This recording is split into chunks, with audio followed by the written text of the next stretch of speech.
आप सभी विद्यार्थियों को मंडावी सर क्लासेस की ओर से नमस्कार। आज हम अब आप लोगों के बीच लेकर आए हैं एक नया विषय विकास, जिस पर हम चर्चा करेंगे।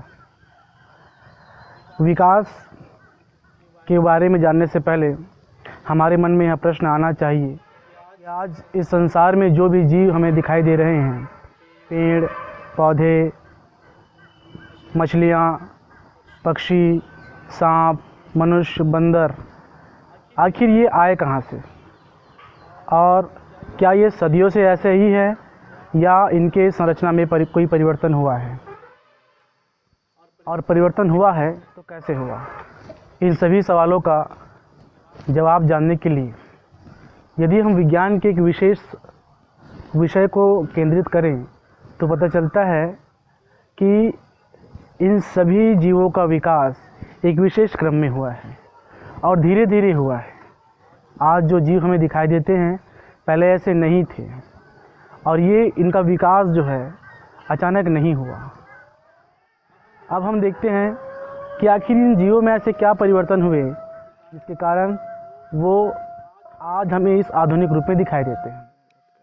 इसका जवाब तलाशने पर पता चलता है कि यह प्रक्रिया जीवों के संरचनात्मक या उनके संरचना में परिवर्तन के फलस्वरूप उनके आणविक स्तर पर हुए परिवर्तनों के फलस्वरूप हमें दिखाई देता है। इस परिवर्तन को ही और इस परिवर्तन के फलस्वरूप बने आज की इस वर्तमान और आधुनिक प्रजाति को ही की प्रक्रिया को ही विकास कहते हैं।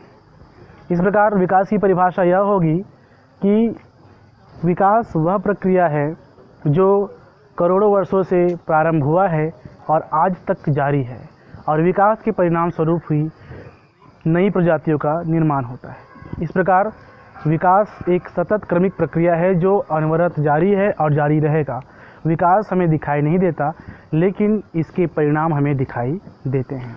अगले क्रम में हम विकास की प्रक्रिया में विकास के प्रमाण से संबंधित बातों पर चर्चा करेंगे। विकास अगर करोड़ों वर्षों से जारी है तो इस बात के प्रमाण क्या है? इस बात के प्रमाण हैं प्रत्येक प्राणी के भ्रूणी विकास का अध्ययन तथा जीवाश्म अवशेष, अवशेषी अंग इत्यादि वे प्रमाण हैं जिसके द्वारा जीवों के विकास का एक विस्तृत ज्ञान मिलता है। जीवों के इन विभिन्न प्रमाणों का अध्ययन विभिन्न प्रकार के वैज्ञानिकों द्वारा किया गया। इस क्रम में मुख्यतः हम इन वैज्ञानिकों का नाम प्रमुखता से लेते हैं, जैसे चार्ल्स डार्विन, लैमार्क, डीब्रिज, मेंडल इत्यादि।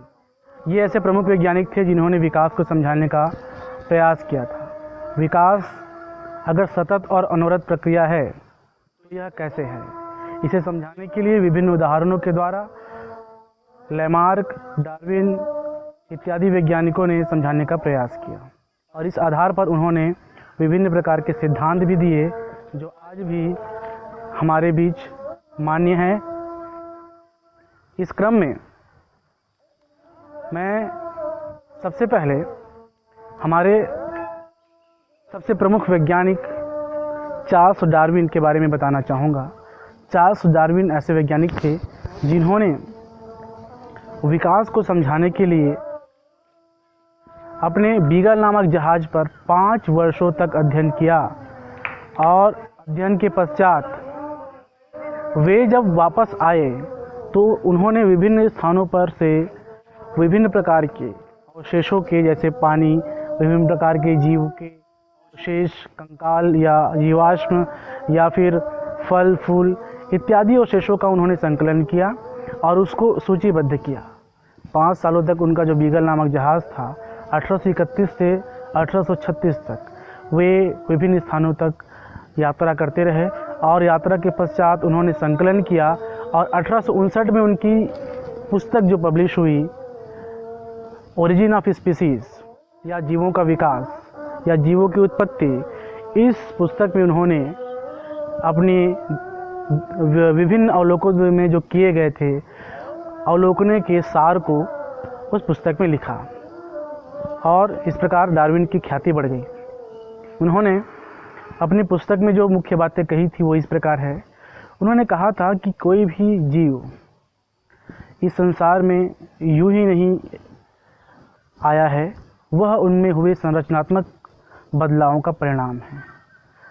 चार्ल्स डार्विन ने इस आधार पर एक महत्वपूर्ण थ्योरी दी थी जिसे प्राकृतिक वर्णवाद या थ्योरी ऑफ नेचुरल सिलेक्शन कहते हैं।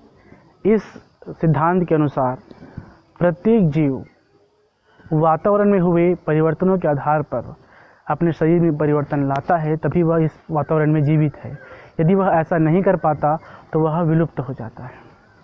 डार्विन का मानना था कि जो जीव आज हमें दिखाई दे रहे हैं वो प्राकृतिक चयन का परिणाम है। प्राकृतिक चयन का अर्थ होता है कोई भी जीव अपने वातावरण में हुए परिवर्तनों के हिसाब से स्वयं में परिवर्तन लाता है, तब वह 4 मूलभूत आवश्यकताओं जैसे कि भोजन, प्रजनन, आवास और सुरक्षा के संघर्ष में जो जीतता है वही इस वातावरण में जीवित रहता है और उसी का चयन इस वातावरण में जिंदा रहने के लिए किया जाता है। इसे ही डार्विन ने प्राकृतिक चयन कहा था। डार्विन के इस सिद्धांत को बाद में नव डार्विनवाद के रूप में ह्यूगो डिवरीज ने परिपादित किया था। डार्विन के सिद्धांत को बाद में ह्यूगो डिवरीज ने नव डार्विनवाद के रूप में प्रतिपादित किया था। अगले क्रम में हम बताएंगे एक और महत्वपूर्ण वैज्ञानिक लैमार्क फ्रांसीसी वैज्ञानिक थे। उन्होंने भी विकास से संबंधित महत्वपूर्ण सिद्धांत दिया जिसे अंगों के संचालन या उपयोग एवं अनुपयोग का सिद्धांत कहा जाता है। इस आधार पर वे उनका मानना था कि जिन अंगों का उपयोग किया जाता है वह उनके पीढ़ी में प्रमुख लक्षण बनते हैं और आगे वो लक्षण दिखाई देते हैं, और जिन लक्षणों का उपयोग नहीं किया जाता वे पीढ़ी में लक्षण विलुप्त हो जाते हैं और आगे दिखाई नहीं देते। इस मत के अनुसार जिन अंगों का उपयोग किया जाता था वही अंग आज हमें दिखाई देते हैं और जिन अंगों का उपयोग नहीं किया जाता था वे आज अवशेषी अंग के रूप में रह गए हैं। इस प्रकार से लैमार्क के सिद्धांत को भी मान्यता कहीं कहीं मिली और कहीं कहीं पे इसका विरोध हुआ। इस प्रकार से हमने देखा कि इन दोनों महान वैज्ञानिकों के सिद्धांतों से विकास को समझने में हमें बहुत आसानी होती है। यह विकास की एक सामान्य जानकारी है। इससे संबंधित विस्तृत जानकारी हम एक एक विशेष चैप्टर में बनाकर आपके लिए डालेंगे। हमारे इस वीडियो में हम केवल आपको विकास की सामान्य जानकारी दे रहे हैं, जिसमें आपको ये समझा रहे हैं कि विकास होता क्या है। अगले क्रम में हम आपको बताएंगे कि जैव विकास का जो सिद्धांत है वह क्या होता है।